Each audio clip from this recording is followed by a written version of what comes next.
Esas cosas que no pasan los noticieros, pero nos pasan a todes. Abro debate. Con Balute Aldo.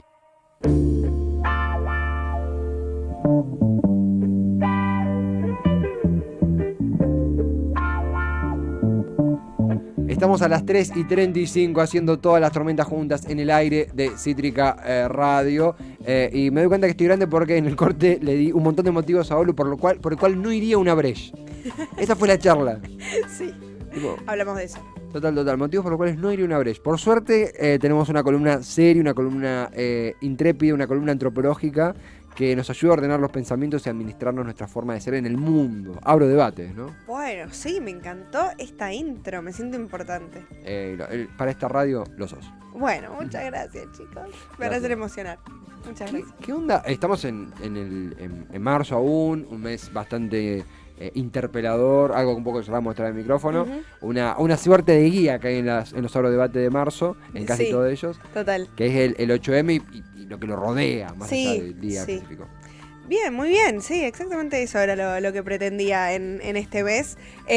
Un mes, sí, a causa del 8M como bastante feminista, o bueno, trayendo así debates sobre feminismo que me parece que enriquecen, ¿no?, todas nuestras luchas y que podamos hacer de este un mundo mejor, como siempre digo. Me agrada. Porque para mí ese es el objetivo, básicamente.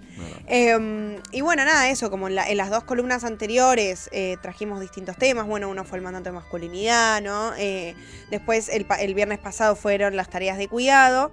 Yo dije, bueno, este viernes vamos a seguir con los debates sobre feminismo, pero nos vamos a poner como mucho más, vamos a meternos más en la mente también, como qué concepciones tenemos del feminismo y cómo esas concepciones a veces tal vez hacen que nos equivoquemos en muchas de nuestras luchas, ¿no? Sin darnos cuenta, digo, nadie es específicamente el culpable, pero bueno, como nosotros creemos que tal vez a veces tenemos una concepción de que el feminismo parecería ser uno, ¿no? Como universal, como... Aplicable a todos los escenarios. Aplicable a todos los escenarios. Decimos, el patriarcado y la opresión machista son universales. Actúan de la misma manera en todas las partes del mundo.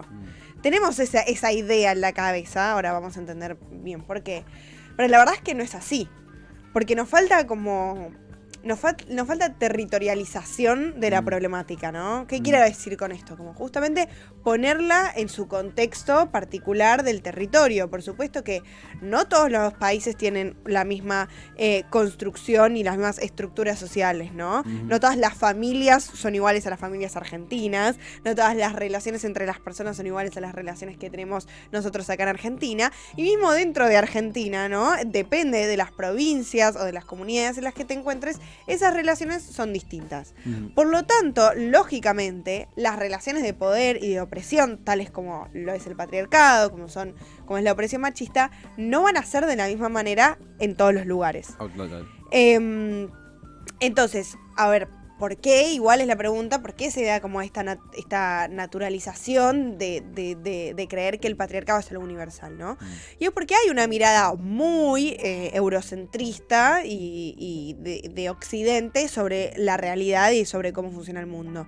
¿Qué quiere decir esto? Que los países de Europa imponen su mirada de cómo es el mundo, de cómo son las relaciones sociales, de cómo debe llevarse a cabo un país en todas las estructuras sociales del mundo, ¿no? Eurocentrismo. Exacto. Pero no solo cómo se aprende, sino cómo se debe amar. Cómo se debe amar, cómo debes actuar en tu cotidianidad y cómo se Exactamente. concibe el mundo, ¿no? Justamente de ahí viene como esta naturalización. Entonces, primero hay que poner como en conflicto esa mirada. Porque como dijimos antes, las realidades son múltiples, no es única, ¿no? Por supuesto que la mirada europea es una, entre tantas, y es una posibilidad de mirar el mundo, pero no es la única. Entonces, como existen realidades múltiples, van a existir feminismos múltiples, ¿no? En plural, no existe un feminismo, sino son feminismos, son en plural. Están los feminismos negros, están los feminismos de las mujeres indígenas, ¿no? Están los feminismos justamente no occidentales, los que se escapan de lo que creemos que es universal y natural. Ahora, necesitamos poder ejercer y poder como zambullirnos en un conocimiento situado.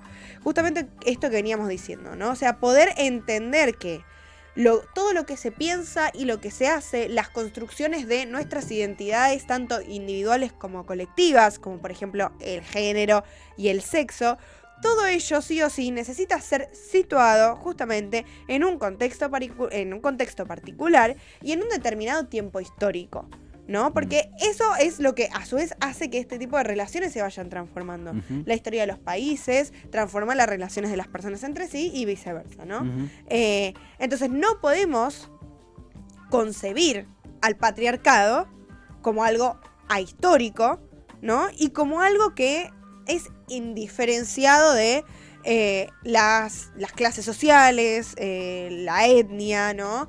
Mira con las mismas gafas a todo periodo histórico. Exacto. Porque nos hace perdernos datos importantes para comprender ese periodo histórico y justamente no repetir lo que en todo caso se critica de aquello. Exacto, exacto. Y particularmente digo, si vamos a Argentina, ¿no? Nuestro país tiene muchas comunidades y muchas etnias viviendo en nuestro territorio, pero bueno, la verdad es que hay, como decíamos antes, ¿no?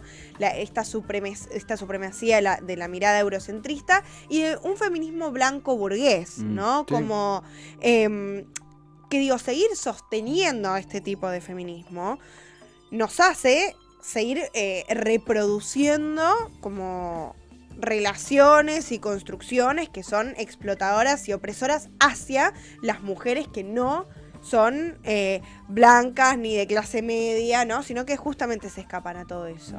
Entonces, este tipo de pensamiento, o sea, las relaciones de género, de sexualidad y de clase, ¿sí? Determinan también la agencia femenina. Justamente por eso lo tenemos que poner en el eje, ¿no? No sacarlo, no creer que es todo universal, sino que este otro tipo de relaciones también determinan la agencia femenina, por lo tanto las opresiones y las relaciones para con los hombres van a ser distintas. A causa de todo esto, ¿no? Digo, de esta supremacía del feminismo blanco, de esta mirada eurocentrista, de la naturalización de solo una mirada del mundo, se generó como una visión, ¿no? De no existencia de las mujeres no blancas. O sea, como si vos no luchás, si no concebís el mundo como lo concibo yo, entonces no sos feminista. Que son las que a veces ¿no? más difusión tienen por una cuestión de Racismo. asimetría, racismo. Ese feminismo blanco termina teniendo mucha más prensa y más difusión que otras alternativas. Exacto. Y bueno, a causa de esto justamente se termina como estableciendo una monocultura, podríamos decir, del saber feminista, ¿no? Que es lo que decíamos antes, como si hubiera solo un feminismo y una manera de, no sé, tirar abajo el patriarcado y de repensar los vínculos que hay con los vínculos sociales, digamos. Total. Digo, por ejemplo, si vamos más específicamente a las mujeres indígenas, que digo, acá en Argentina tenemos muchas comunidades indígenas, aborígenes, que lamentablemente están corridas totalmente de lado, que no tienen voz en los medios hegemónicos, ¿no? Por todo esto que veníamos diciendo antes. Lo que sucede con este pensamiento es que en el feminismo de las mujeres indígenas es puesto, ¿no? Son ubicadas como en una línea temporal de atraso. O sea, como que las mujeres blancas somos la civilización, lo que siempre charlamos en estas columnas, ¿no? Como si hubiera una línea de evolución, no solo mental, sino tecnológica también en todo, y el hombre blanco es el que se impone por todo sobre lo demás.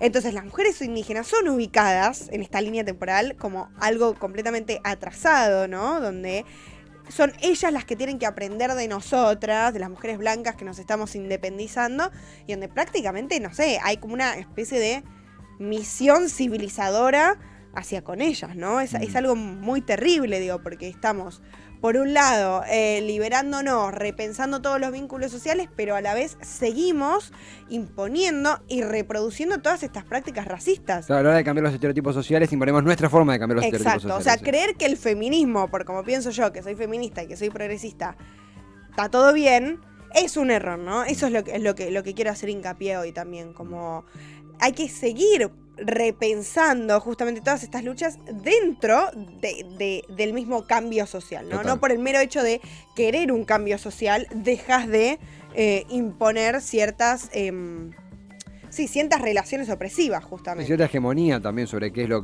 válido a la hora de debatir el feminismo. Exacto. Y bueno, con relación a esto, digo, hay muchas, por suerte, en los últimos años, en los últimos 20, 30 años, desde los 90 sobre todo, hay muchas sociólogas, muchas antropólogas de países de Latinoamérica, no solo Argentina, sino también, bueno, Brasil, Ecuador, Honduras, México, sobre todo, que han investigado, ¿no? a las comunidades indígenas y cómo se conciben ellas mismas y sobre todo también cómo se relacionaban previo a la colonización, ¿no? A la llegada de Colón a América. Y todos estos estudios, estos trabajos de campo con documentos históricos y etcétera, muestran que las formaciones sociales prehispánicas en estas comunidades indígenas había cierta igualdad de género. Digamos, siempre pensemos que no, como conseguimos nosotros la igualdad de género, no es la concepción universal, ¿no? Pero ¿a qué se refieren ellas con igualdad de género? Que había una equitativa valoración de las tareas que se realizaban en las comunidades, que eran comunidades sobre todo campesinas, ¿no? Insisto, estamos pensando antes de la colonización, o sea, antes de 1492 que llega Colón. Entonces, las actividades que tenían tanto hombres como mujeres, que había una repartición del trabajo, o sea, había una división sexual del trabajo, pero esa división no era desigual en el torno de valor, ¿no? No se valorizaba más las tareas que realizaban los hombres, sino que era equitativa, porque eran necesarias tanto las tareas que realizaban las mujeres como las que realizaban los hombres en las comunidades para el bienestar social, básicamente. Ahora, ¿qué sucede, no? En la colonización, en todo el proceso que viene a partir de que Colón llega a América y que vienen los españoles, los portugueses y etcétera. Son desestructuradas todas estas relaciones equitativas, ¿no? A causa de la colonización. ¿Qué quiere decir? Que se rompe esta relación que tenía y hay una occidentalización y una patriarcalización justamente de estas relaciones. ¿Qué quiere decir? Que se rompe esta equidad que se tenía, ¿no? Y a causa de la colonización y de la visión eurocentrista que trae Colón, que traen los españoles, que traen los portugueses, que traen todos los que vienen a colonizar América, ¿no? Por así decirlo, meten la desigualdad en estas relaciones, ¿no? Entonces se introduce el control del Estado, se introduce el control de la Iglesia, se empiezan a conformar las familias desde el punto de vista europeo, ¿no? Y todo esto hace que las relaciones entre hombres y mujeres de las comunidades indígenas comiencen a ser cada vez más desiguales, ¿no? Donde se empieza a despreciar cada vez más a la mujer indígena, justamente por ser mujer, por supuesto, pero no solo eso, sino por no ser blanca y europea. Y no solo eso, sino que los hombres indígenas se colocan en un lugar como de aseguramiento a partir de esos privilegios, ¿no? Porque sí, a los hombres indígenas se los coloca, por así decirlo, un escalón más arriba que las mujeres indígenas. Entonces sí se empiezan a reproducir cada vez más estas desigualdades que básicamente las trae la colonización. Sí. No es que antes no existían y era todo un mundo de amor y paz y de brillantina, porque también hay que tener cuidado con eso, de no caer en una idealización de las comunidades indígenas, ¿no? Porque también después tenemos la otra punta o la otra cara de la moneda, de decir tipo, ay no, claro, la Pachamama y el dios Sol y no sé qué, y entonces está vivir todo en los bien. extremos. Exacto, claro. Eso tampoco, porque siempre dentro de toda organización social hay conflicto. Obvio. Siempre dentro de toda organización social hay conflicto y hay relaciones de poder, ¿no? Lo que estamos haciendo hincapié acá es que la relación patriarcal y desigual en la que se encuentran, ¿sí? Hoy en día las comunidades indígenas, eso lo trajo la colonización, ¿no? Porque sus relaciones previamente, ¿sí? Eran totalmente distintas. ¿Y por qué también a causa de esto? Por la cosmovisión que tenían del mundo. Por la manera de estructurar directamente un mundo, ¿no? Distinto al nuestro. Entonces, ¿qué se pide? Por supuesto que no estoy hablando en nombre de las mujeres indígenas, simplemente estoy trayendo, ¿no? lo que ellas vienen diciendo hace muchos años, que me parece que es muy importante, que es, incluyendo todo este conflicto, y donde actualmente ese conflicto está a flor de piel, las mujeres indígenas, ¿no? Que se consideran dentro del movimiento feminista, pero distinto al blanco y burgués, ¿no? Que tal vez encarnamos más nosotros, quieren imponer un cambio desde su propia cosmovisión, ¿no? Que recupere los valores justamente de su comunidad previos a la colonización, ¿no? Que no se parta desde el lugar europeo y blanco y civilizatorio en el que tal vez nos encontramos más nosotros, sino desde su propia visión del mundo, desde su propia manera de estructurar la realidad, que es distinta a la nuestra, pero igualmente válida, Sí. por supuesto, ¿no? Sí, Vale sí. aclarar. De seguir descalificando estos pedidos, estas voces, ¿no? Porque también es que se oigan las voces de ellas. Seguir descalificando estas propuestas no hace más que reproducir mecanismos de silenciamiento y de exclusión, ¿no? Una y otra vez hacia las comunidades que no son como nosotros pensamos que son. Como creemos que tienen que ser. Exacto. Exactamente. Entonces, porque los pedidos, porque las luchas de las mujeres, de las comunidades indígenas no sean iguales a las nuestras, ¿no? No tengan que ver tal vez con la reproducción sexual, no tengan que ver tal vez con la liberación sexual o con la elección de género. No significa que estén retrasadas o Exacto. que sea evolutivo. Exacto. No significa que estén un paso atrás de nosotros, Claro. ¿no? Sino que hay que poder cambiar nuestra posición y nuestra mirada en torno a estos otros, ¿no? A esta otra edad, a lo que para nosotros es otra edad, Claro. ¿no? En relación a que tienen una cosmovisión propia, una manera de ver el mundo distinta a nosotros, a como nosotros lo concebimos, pero igualmente válida, y donde sus reclamos se enmarcan dentro de esa cosmovisión, ¿no? Sí, sí, sí. Entonces, digo, como conclusión y para ir cerrando, todo este debate me parece fundamental, porque si no partimos de este lugar, nunca vamos a poder llegar a una situación de igualdad, ¿no? Digo, si solo nos quedamos en nuestro lugar cómodo de mujeres y hombres blancos que sí estamos de acuerdo con el cambio social, qué sé yo, si no abrimos esa mentalidad, si no integramos, Claro. exacto, jamás vamos a poder dar un siguiente paso, ¿no? Si no, nos corremos de lado y nos sentamos y escuchamos a las voces distintas, nunca vamos a poder llegar a esa utopía que tal vez tenemos, ¿no? De justamente de una igualdad, de un mundo sin violencia machista, sin violencia patriarcal, pero donde esa violencia, lo que nosotros llamamos violencia, tiene distintas significaciones dependiendo de justamente del territorio, de los lugares donde nos estamos enmarcando, ¿no? Totalmente. Y lo mismo con las dos puntas, ¿no? El de no vivir en los extremos. No una idealización perfecta, porque digo, obviamente ninguna sociedad existe sin conflicto, que es lo que decíamos antes, ni tampoco un racismo absoluto donde se la silencie y se la siga, ¿no? Corriendo del eje.